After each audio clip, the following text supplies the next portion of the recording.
Hi, good morning. Okay, just getting set up on Instagram here. Okay. Good morning, everyone. Oh, I'm so messy. I have bug bites on me. My hair is messy. Oh my goodness. Good morning. Okay, gonna go on. We're gonna be talking a little bit about the astrology for today. My cousin's gonna come on. We're gonna talk a little bit about whatever energy she's picking up on. So good morning, everyone. Hi, Gabriella. Hi, Audrey. Hi. How are we doing this morning? How are we feeling? Hi. Hello. Hi, Jessica. Okay, good morning. So we're gonna have my cousin on in a little bit and just kind of check in with the energy. What do we need to know today? What do we need to tune into? Or not need to, but what's the invitation, perhaps, is a better way of saying it. Hi, Rock and Reiki. Rock and Reiki, love that name. Hi, Sam. Oh, hi, my fellow archetype nerd, my Jungian nerd I found. I'm well today. I had a really good, busy day yesterday. Lots of interesting conversations with my clients and different community members. Lots of interesting discussions about, how are we feeling? Where do we go from here? What's happening? Talked to some people in the social justice field, some spiritual, teachers and leaders, I suppose you'd call them. And watched a really interesting documentary with my partner. I went on a podcast with the Art Sob yesterday, so I'm so excited for that episode to come out. We were laughing. We talked about everything. She got some stories out of me that I don't think I've really ever told anyone. So that'll be really fun to watch. And so yeah, it was a busy day, Mars Day, lots of activity. So today for the cosmic weather, if you haven't, I've been uploading, I just started this week on Monday, uploading like the full energy report for the week. So if you want it all in one dose to chew on, that's on our YouTube now. And again, I'm new to all this, so don't mind my awkwardness of just talking to a screen by myself. I much prefer talking to you all, but I thought it'd be good to have it in one spot without me going on my rants and tangents, which I so adore. So today's cosmic weather, before we talk to Kirsten about kind of like the emotional energy we're tapping into, she's going to pull a card. The moon is in Aquarius, so all about that progressive vibes, but Aquarius, it's more in our head. We felt really in our heart last week as we moved into the eclipse, into the truth telling. Today, this moon in Aquarius, it's also a void moon, which those of you who know, it's a time for kind of like thinking, processing, manifesting. If any of you have a manifestation or magic practice, I invite you to sit and spend some time writing about, what could our society look like in 2 years from now? What do you want your life to look like in 2 years from now? I find that void moon days are great for ritual and great for stepping into that place that's outside of the confines of our 3D reality. And because that's Aquarius, that's progress, vision, where are we going? So today would be a great day to engage in that kind of practice and ritual. And I'm working on a resource with Audrey right now, a moon phase calendar for the month, so we can all stay accountable to our inner spiritual work and our outer social justice work in a way that feels sustainable and accessible for us all. And I hope to take into account all our levels of privilege, which Ryder, who just joined on, so wonderfully invited me to remember that like everyone has different access, and even being on Netflix or ordering something online is a level of privilege.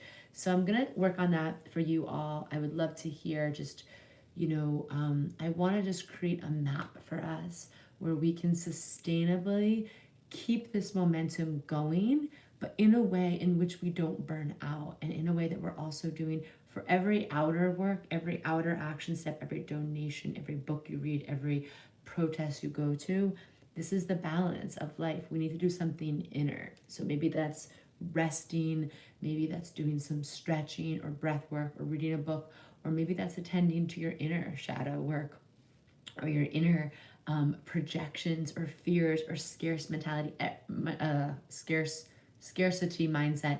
Everything that we see projected.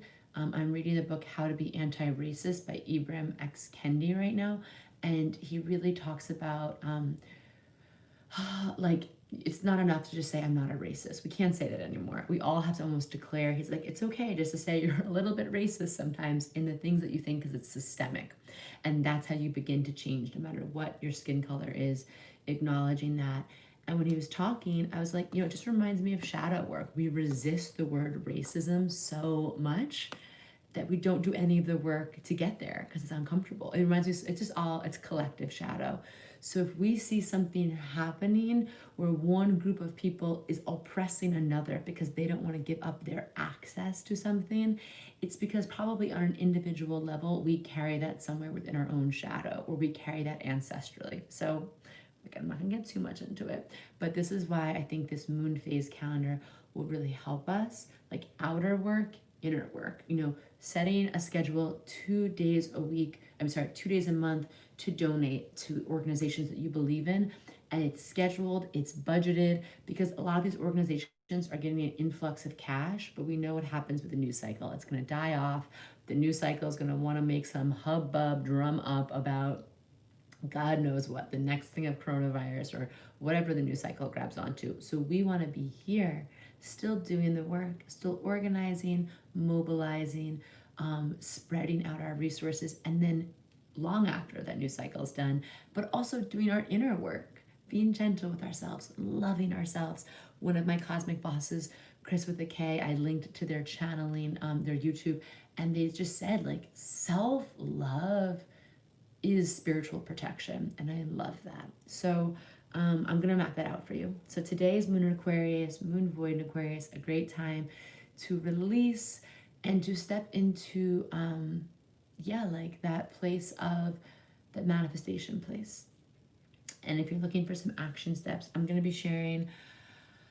I know last week I was sharing a lot, and I appreciate everyone's feedback, and everyone loved it. And it was to amplify melanated voices. So I'm going to share on my stories as much as I can in line with the energy, the planetary energy of that day. So today is Mercury Day. It's a day for communicating, talking, and listening. So I'm going to recommend. I'm taking a workshop this weekend on how to be a digital ally. So if any of you are interested, I'm going to link to that in my stories later. That's very Wednesday, Mercury Day. And Mercury is also information and like listening. So if you haven't, the documentary 13th on Netflix, I just watched it last night. To me, there's so many things you can do, but those are just 2 resources for today. Again, assuming you have access to Netflix. And, the Digital Ally Workshop is affordable, but they also have scholarship spots, especially, if you're obviously like the woman who's leading it is a woman of color. She's Black, obviously, and she's offering some, I think, like adjusted prices if you want to take it, but you're lean on funds. Or if you are in a place of abundance, you can buy a ticket for a little bit more money that helps someone else get a seat at the table. So I'm going to be taking that workshop. So I'm just going to be recommending like 2 or 3 things every day that are action steps, and I'm going to try and make them sustainable while I map out this lunar phase map for us. Some other things just to look out for in terms of the energy today. Sun square Mars. Sun has been squaring Mars since late May, and I saw that early on in April when I was casting the chart for the month, and I was like, ooh, Sun square Mars is tension, inflammation. It's like a rash bursting up to the surface. It's like that fever that you get in your body when you're sick, right? And fevers, they're always indicative, right, of something happening, of your body is trying to kill off and burn off a virus or something. I'm not a doctor, obviously, but we know that fever is like your body's mechanism of trying to bring itself back into balance. And so this Sun square Mars, Mars is a fiery, hot planet, and squaring that with the Sun has led to a lot of like heat and inflammation, irritation, agitation, frustration, all the Asians this week, and this past few weeks. And so it's still there. So it's something to be mindful of. We're still in this like feverish state. So seeing what comes up, and we're still in Venus retrograde, and we're still in all the retrogrades. Pluto, Neptune starting later. We're in Jupiter retrograde, Saturn retrograde, Mercury retrograde is coming next week. So we're in that shadow period. So there's a lot getting stirred up. And I'm just saying this is the time for inspired action, but not unconscious or reactive reaction. Okay. And I do want to encourage us to take some time for rest. I think we all got inundated with a lot of information last week. I think take some inspired action steps, but maybe taking a break from social media or a break from the like input of info. Maybe you want to do some output, some writing, journaling, some action steps. But we also have the sun is squaring Neptune, and the sun is about to meet Neptune in a really interesting conjunction. And sun square Neptune, I just want us to be aware of like where we might be living in a fantasy world, or where we might be lying to ourselves, or where we might be like in a place of being under like a veil of illusionment. There's a lot of examples that I could bring up about this, but I did see someone sharing about, how, and I resonated with this when I was beginning to do my anti-racist work. Everything I thought, I was like, well, yeah, that's not me. That's for someone else. I'm reading this book, but this is not me. I don't think these things. Systemic racism, I don't buy into that. I am a good person.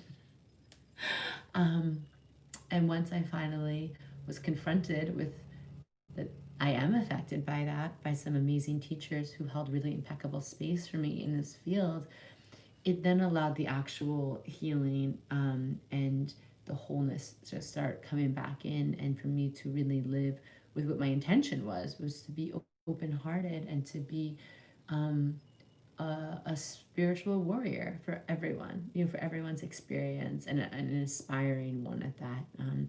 So I just wanted to say, the sun square Neptune, watch out for where you may be lying to yourself. And sun square Neptune with this Venus retrograde, watch out for old relationship issues coming up, or old exes coming out of the woodwork. That's the whole thing, like this whole Venus retrograde. But the sun, it's like you might be like, why did I break up with them? Maybe this is a good time to get back with them. Or maybe you're doubting yourself, or like, that was the best I could do, maybe. That's just planetary energy. So sun square Neptune is a great time to manifest and co-create from the dream realm. Lots of wild dream stuff. I've gotten a few messages from the past few days of people reaching out to me like, you visited me in my dream, or you came to me in my dream. And I think that's like sun square Neptune. We're doing lots of astral traveling and night work, dream time medicine. But then on the earth plane, it can lead to some like foggy headed thinking about ourselves, or about love, or past relationships. Okay, so in light of everything else going on, we really just want to stay clear. And this concept with the eclipse was about like living in our truth more, and being really anchored into, like we talked about in our workshop, like tuning into the energy of truth in your body. What does it feel like? What does it look like? What does it smell like? What color is it? This concept of tuning into your truth is going to be so important, like for the next 3 years and beyond, but absolutely imperative for the next 3 years. How can you remember your dreams more at Rose in the Wild? We're gonna have my cousin on in a second, but we can definitely do a dream talk. The best thing you can do is just keep a journal next to your bed. Before you put any input in your mind, before you grab your phone, that's input. That scrambles your mind and your psyche and your consciousness.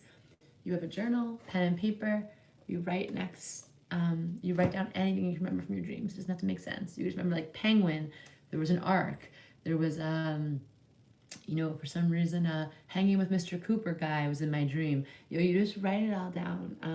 And even if you have nothing to write, you write down no dreams recorded, no memory recorded, because you just want to have the practice of every day doing this, and you have to do this before you touch technology, okay? Because that kind of like erases your dream realm. Is this like cobwebby, ephemeral space. And also, you can make requests before you go to bed. My friend Jamie, she's going to come on again because it's never recorded for YouTube, but she talks a lot about nighttime intentions before you go to sleep. Really important. Yes, 12th house stellium. Ooh, yes, 12th house stellium writer. Okay, hello, psychic cutie. 12th house is becoming my new favorite thing to study because I went to a really enlightening workshop on the 12th house at the Northwest Astrology Conference 2 weeks ago. Yeah, so weird and psychic vibes. Stephanie, one of our babes of the revolution, one of our team members who helps things go round here. Absolutely. Yeah, you are, I'm sure, already in that cosmic space, but doing this work with us, I feel like now you're probably going to have a lot more of where that came from. Yeah, so I hope that helps. Hi, Kay. I was talking about what a lovely time it was yesterday talking with you on your podcast and how excited I am for that episode to come out. And I think I told you things that I like have never told anyone in like an interview, kind of beyond like my friends and family. So I was cracking up. You opened me up. You made me laugh. So yeah, so this is the time to have our head right? Head, mindset clear, heart open, feet grounded. This lunar phase map I'm going to be sharing is about, our spiritual practices, our spiritual mastery and self-care, and then also our inspired action steps. So as I build that out, I think we're going to release it on Friday to our newsletter, People First. So definitely sign up for that if you haven't. And we'll probably make it available like with a donation going to an organization we believe in for download. But I hope it helps, and I hope it kind of helps us do this inner work of taking good care of ourselves while also taking good care of each other. Okay, so I don't know, I think Kirsten's on here if Kirsten wants to send me the request. So, oh, here she is. Yay.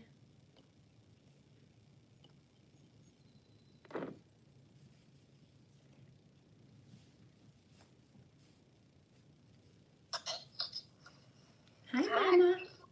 Hello. Hi. I laugh whenever I talk to you. I just had to catch myself. This was me while I was waiting for you to come on. Like so close to the camera because I'm so excited to see you. And I'm like, just sit back, relax a little bit. I'm so chill. I'm so chill. This is my, it's like when you were little, you'd come over. When I knew that you were coming over for a cut, I'd be like out the window waiting for your mom's car. This is how I felt like. I was just like, she here yet? Hi. Hi. How are you doing, Mama? How you doing? Good. Yeah? I hear myself. I'm trying to not be annoying loud person.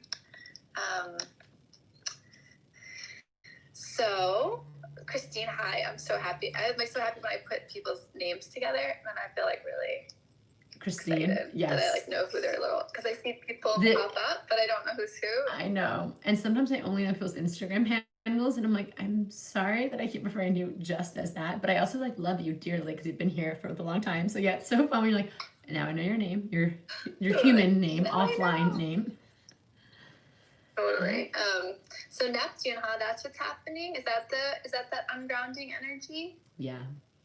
And it's gonna get it's gonna keep building for a little bit. So yeah. I feel really good though. Like I think that the thing that we don't think about with Neptune, right, is like is how deeply transformative it can be. Mm-hmm. Like if you allow it to like have its way with you, mm-hmm. You know, that it actually wants to take you somewhere. Absolutely. It's you know my Neptune moment from last June. Like you can think of what like our Neptune moment where everything flooded. Oh my God. Yes. We had a quite literal Neptune transit moment when like literally your house flooded and it was a metaphor for life. So like in that way, in the moment it's like, oh no, but then you realize what a gift it is too, right? Yes, Neptune. It's like we think about like foggy, like the spiritual realm. Like that's where everything happens, is in the levels of consciousness. So for us, it's like we have to think about but there's like the shadow and the light energy of that. And so it's like the light energy of Neptune is it plugs us all into this super idyllic, like we can idealize in a good way. We can see a vision. Mm. Neptune wants things to work out for everyone. Neptune has Yeah. like it's like romantic, it's transcendent, it's like we can do this, we can dream like this, you know. We have to look Yeah. out for in the everyday how that manifests in our earth bodies sometimes is like walking around in a fog or ungrounded, Mm-hmm. and it's just the awareness, and it's like let's let that work for us. We also have Mars, which is, you know, our planet of god of war, action is in Pisces, so that's also like Mm-hmm. another energy. That's Pisces is ruled by Neptune. So our message right now is like so much about this like flow and interconnectedness. And I heard an amazing astrologer talk about when Mars is in Pisces, like things can spread and change really fast. Yeah, that's what I felt yesterday. I don't know if you saw that thing that I pulled the moon card yesterday, and that's what I felt. I felt like, and I actually can feel it currently, like in my feet. I can feel that the transformation that's happening. So there's the way in which last week was like this wave, this like energetic light, like this like light that shone on everything. That was like, see, everyone see, and everyone was like, oh, we see, right? For like the first time for a lot of people, they were like, I see. Congratulations. I see it. Okay, but can you show me after I talk to Maddie? Say hi to Maddie and then Griffin, hi, happy birthday. Happy birthday, Gemini cutie. Hi. I'll come see that in a second. Whoa. You just finished a massive Lego. Wow. It's impressive. Impressive, sir. It's so cute. It's training to be a little king. But and then this week has felt really ungrounded and like exactly what you said, kind of dreamlike. But what I feel also happening is that this change is not going to be okay with just like, oh, look, change. Like this change is actually seeping like into our bones. Like that's the image I keep having. And something about this Neptune energy, something about this Mars and Pisces energy, I can feel it like in my, like on the ground. I can feel the energy actually coming up through my feet and transforming my like DNA. Like I can feel like this cellular level of change, which makes me so curious about how we're all connected. It makes me so curious about how the earth speaks to our body and how our body speaks to the cosmos, and how like as beautiful as it is for things to be illuminated, like none of us are going to be satisfied with like the headline change, you know. Oh, like no, yeah. yeah, it is. It's like you can feel it. Yeah. Like this is like the bones of our culture, the bones of our, if you think about just the idea of in your bones, there's so much resonance in that concept, right? Like in our bodies, especially when we're talking about race, and we're talking about like the importance of bodies in that whole conversation. And so I don't know, so something about, and so actually what I was thought that came to me yesterday was like, this is like the change, and what the energy is doing right now is actually like seeping into our bodies, into our cells. And so the change is happening on a much more subconscious, unconscious level, which is not change we can affect with our minds. Like we can't make that change. We have to allow that change. You know, we have to like prepare and allow for that change. So it actually feels to me, and today I felt that same energy again. The card I pulled was the Storm, which is like the Tower, but it actually feels really good. Like I think I said on this thing this morning, but like I've had this like tension in my hips for like 8 months that I can't quite figure out, and I kept being like, I'm getting old. I'm getting like arthritis in my hips. Like no matter what I do, I can't energetically speak to this energy, and it's transforming now. It actually feels really loose in my hips. Like I feel like this energetic ease, this like pleasure, and I think it has to do with, I think it's like my body dialoguing with the earth and dialoguing with the energy right now. And I feel it makes me feel really hopeful. Yes, no, that's beautiful. And I think that the energy shift that we're going through right now, and like, you know, just from everyone who's heard me speak so much about 2020, like it's not surface level change. We're like rewriting our just like how we have DNA from our ancestors, epigenetic, you know, we have epigenetics, we have genetics, we have energetic DNA, we have like light code DNA, and it's the energy we're going through right now is a shift in all of that. It's not just like me changing, I'm changing, Maddie Murphy. It's like we're all changing. So of course that's going to be like in our bodies, in our bones, and the earth and the cosmos are in great support of what's happening right now. So I love the concept too of like allowing and letting it like move through you from both of those ends. And like we're going through, like our children and our children are just going to have a different DNA code because of this work happening now. And 100%. it's super healing, and we're just so supported in this, which is, I think, there can be an allowing and a relaxing into that. And that's where the light frequency of Neptune and Mars and Pisces is, of like things are shifting on the energetic level.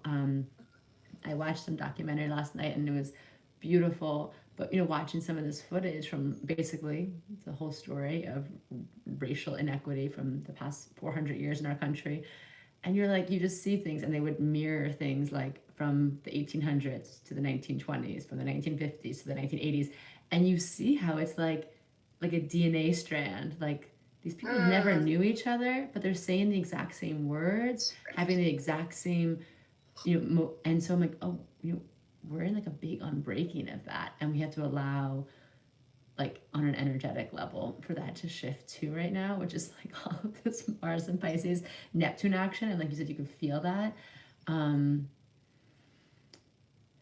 The eclipses come to illuminate, and last week I was like, something illuminated, and it was like the veil was like open, but the veil like energetically felt like something opened on a massive level that's so hard for me to articulate with human words.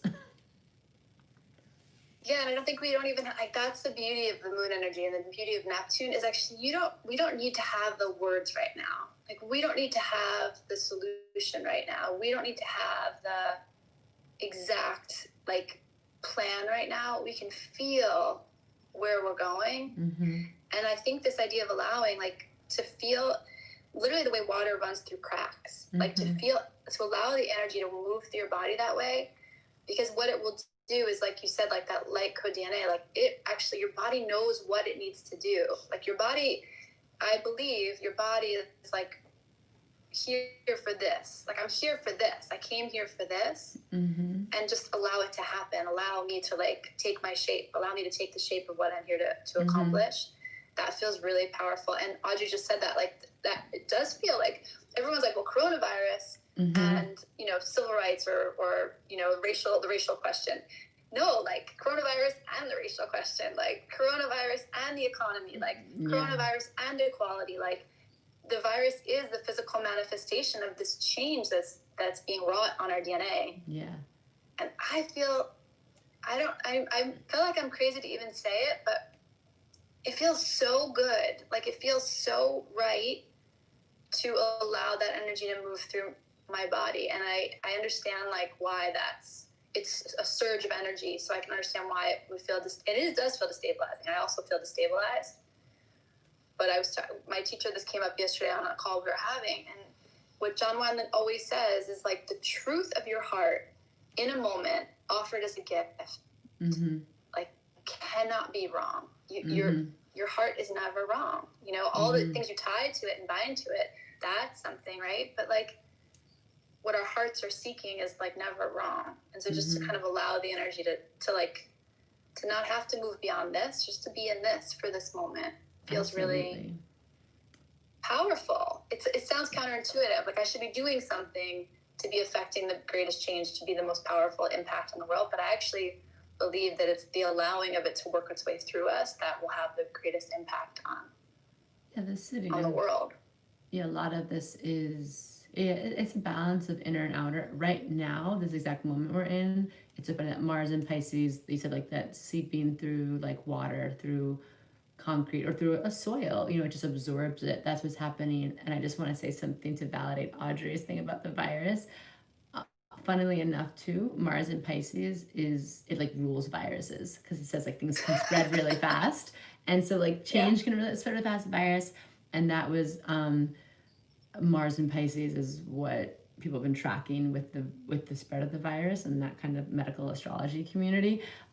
So, but it's like this thing, like things can spread fast, and there's an allowing, and there's mindset stuff we have to work on because our heart knows, and we have to For be sure. in our There's always work body. to do. There's always work to But do, in this moment, there is a sense of like a sense of a leaning back a little bit, and which I think that's helps us prepare for more of the long game, because it's like, okay, like of course the news cycle right now is like I saw a really funny meme on Layla F. Saad's thing, and it was like a meme of Tom Cruise shouting into a phone, and it was like the internet, like, we love black people, and like I don't know why it made me laugh so hard, because it's just like, and like everyone, every company, every brand, everyone's just like, yes. And then there's like, okay, good for you.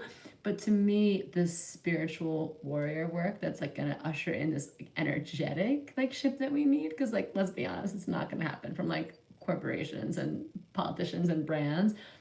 That's not who started this. Like this was started by grassroots people just taking it to social media. So as people who identify as doing any kind of spiritual work, I feel like we have to like anchor in like the ley line, like the thing of the earth thing. I've been going out every day and like anchoring into the ley lines of like whoever's out there who's doing this. I could feel all this like the stuff that is happening on the streets. I'm like, yes, and like I can feel it in the earth, like, and it's like these things that we've been feeling since beginning of coronavirus, all of this like Uranus and Taurus, like energy, electricity, eruptions, quaking. It feels like that's part of our like invitation right now, is to remind us of the energetic of the things, and that's what changes things for the next 100 to 200,000 years, versus just like a quick flash in the pan, do some work, make some donations, and then like get back to everyday life. Well, that's what I have to. So this is like my very specific point of view, right? So I'll just like caveat it there. But this is nervous system work, and everyone's reaction to fix this right away, to do something right away, is actually like it's a fear response. So that's like a response where you hear this news and you hear that things are changing, and your first response is, I'm going to fix it, is actually like childhood programming of not other people not allowed to be uncomfortable, not trusting other people with their own process. So there is a way in which this is not a change that to be thoughtful about where your impulses are coming from in terms of the work you're doing. Like there's an allowing that has to happen, but then the work that needs to happen, where your feet need to be, where your hands need to be, where your voice needs to be, when your voice doesn't need to be, like all of those things, that's actually where is this coming from? And I would challenge people to consider that it really should be coming from your womb space. Like it should be coming from your belly. It should be coming from your root. It shouldn't be coming from here. Like this is not the place. We can talk about it, but there's an interesting thought of like the freeze, the flight, the pleasing that happens in response to this, because this is trauma. All of this is like unearthing trauma, very, very deep and wide trauma, right? And so our reaction to that, our nervous system's ability to be with that, is actually a really important thing to consider. And when you're leaning in, depending on who you are and where you are in this whole conversation, when you're leaning in, you're often not serving. You're trying to be perceived as good and okay, and I did it. That's okay. Like gold star. I'm doing it right.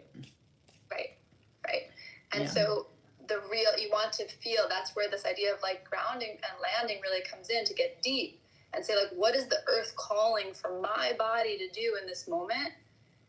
That takes patience. Like that takes breath and presence and patience to recognize where you need to be. That Which makes is sense. where a lot of us need to be, in that a lot of what we need to do is sit in the discomfort, because too often the band-aid of going right over the discomfort is what landed us here.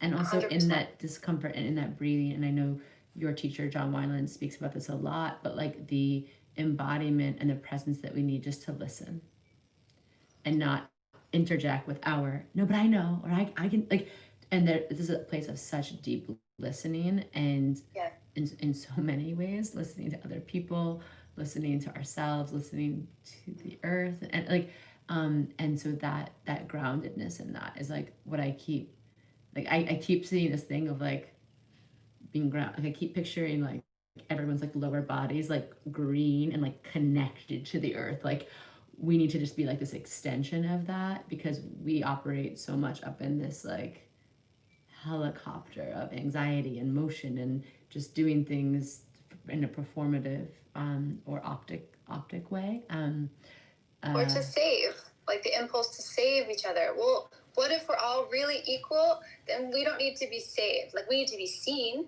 and we need to be heard, and we need to be like we need to stand side by side. We need to like call our own warriors to like be able to stand side by side to each other. But this impulse to save each other, we all know on an interpersonal, like one-on-one standpoint, that doesn't work. Like, right. We can't save each other.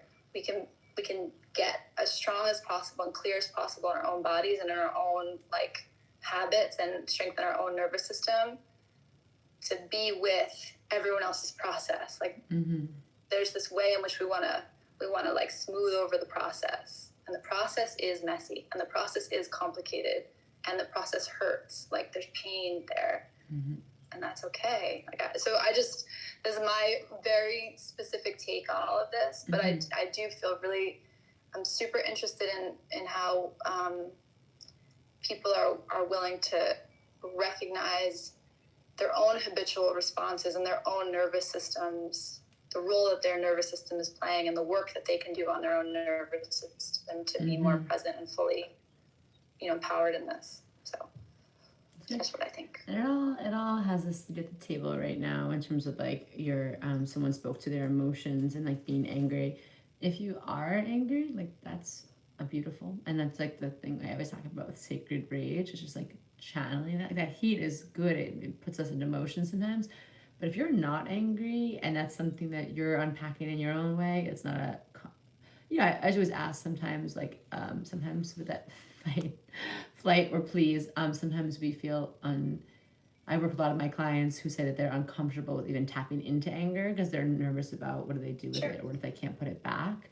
But this is that heart, that grounded, that trust place. Like, I used to be uncomfortable with my own anger, but then once I started talking to it and dialoguing and letting it out, I was like, oh, I trust you. Like, I trust you to come out when you need to, and I trust you to also like leave me. Like, I don't have to sit with you and live in you forever. I think that was my fear, or I was afraid that other people couldn't handle my anger, but they can. People can handle it. So we're all going to be exploring a lot of different emotions right now, and I think that everything you're saying, your heart's truth.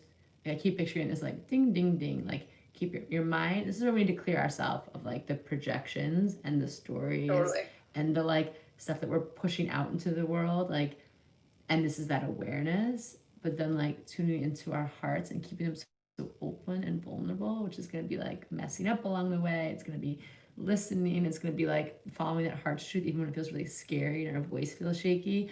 And then staying so anchored and grounded, like in our body, and listening to that, and also allowing ourselves rest. Like, we can only be grounded in our body when we're listening to it, and it usually needs like way more rest than we give it. So Totally. it's like it's this like thing I keep seeing with. I'm like, okay, like we're clearing our minds, continue to open the heart and all that like vulnerability that comes with that, and then like staying so grounded. And I keep saying this, but we're just so held in all this. Like, it's so part of why we're here right now. It's so part of our higher selves knew exactly why we're here. We know exactly why this thing happened, to bring up that reaction in us, or to like grow in that uncomfortable way. So like in that, I think we can like not relax in a complicit way, but like melt our bodies into that a little bit. Like, we're held. We're here for a reason right now. It's whatever the emotion is, it's totally okay. It's the resistance to it that tends to get us banged up, so just that softening of like, I trust myself and I allow. And my, in that tarot class, I don't know if I told you this, my mom said this thing about the temperance card. She did a meditation with the temperance card, and she had this thought that the angel came to her and said, not one thing is wasted, not like one pebble in the road, not one moment of resistance, not one moment of open-hearted vulnerability, not one moment of mistaken language, not one moment of anxiety, like not one moment is wasted. Like, everything is accounted for. And I think about that a lot right now, you know, like what if that were true? Like, how would you hold yourself if you knew that was true? Yeah. It's a very different energetic. Very different. Well, that's beautiful. I love it. I'm gonna wrap us up a little bit early today because I have an 11 a.m. with a cosmic boss who I think just logged on here, Lauren. We have our birth chart consultation. Anything else? Anything else that you want to share? Feels present to you? I feel like no. This is it. Just remember to take care of yourselves. Yeah, that's in that quantum way too. Like we can't give someone a love or care or even like that warrior energy if we're not giving it to ourselves. Like I think we've seen that time and time again. Like it's just not sustainable. And it's just like so yeah, take good care of yourselves and each other. And when the tower comes, like in particular when the tower or the storm comes, you have to move slower. You know, you have to go slower. Yes. You have to be really thoughtful about your body and how vulnerable you are. Your body's kind of a and just soft animal. A soft animal, and especially through July 5th, like we're in this super weird like 3 eclipse trio, which is like super rare. And like that eclipse opened up all of that portal of like last week, the last 2 weeks. So like in a time like in the ancient societies, when you were in an eclipse portal, it was like rest, prayer, staying in. It was like, do not stretch yourself too thin. So I'm going to be taking it like a little bit lighter on like social media. Yeah. I like cleared my schedule. Like the more time and space you are allowed and you have the privilege to give yourself, the better right now. Yeah. Totally. You're beautiful. You. This was so good. This helped. You always just bring me into a good place for the day on Wednesday. So thank you, Mama. I love you. I love you. All right. Bye, everybody. Bye, everybody. Bye. Bye, everyone. I hope that helps. Keep on keeping on. You're doing great. Mwah.